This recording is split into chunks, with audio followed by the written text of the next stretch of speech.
ask a lot about our kiln. This is the interior of the smallest of 3 kilns that we have.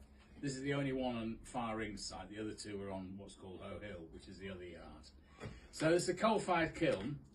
That's one firebox, that's another firebox. You can see how large they are. So I'll stand in front of it, you know, it's about 1 metre by 1 metre.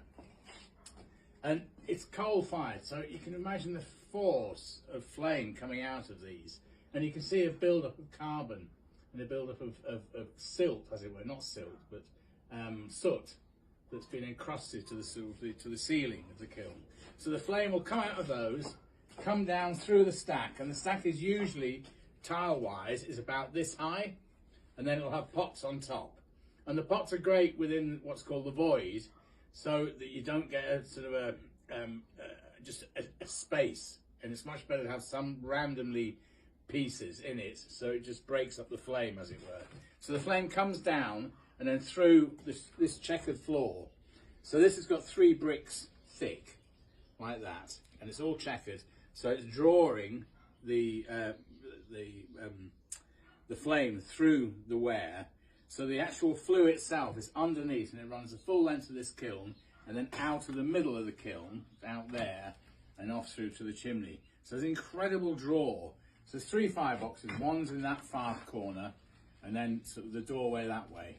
So you can imagine this kiln holds, when it's full, about 23,000 pan tiles. So if you notice these bits of this at the side, if you pack that with pan tiles, they would always be underfired.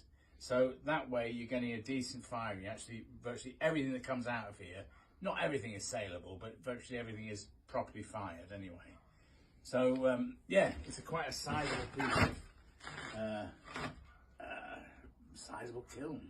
It's probably some of this kiln, not the interior, that gets recast every few years, but certainly the sort of carcass of this kiln, parts of it will date back 100 years, quite possibly, and they're all listed industrial heritage buildings, so we can't knock them down, we can't easily change it to gas.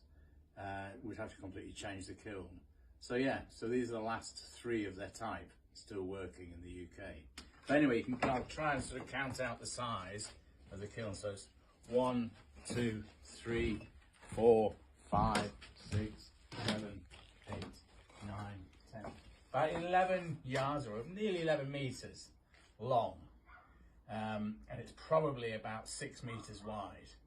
So in here there'll be about, when it's firing, around about 40 tonnes worth of product in this kiln. So it'll take 5 days up and 5 days to cool. It's a long, long process. Anyway, that's enough of the kiln.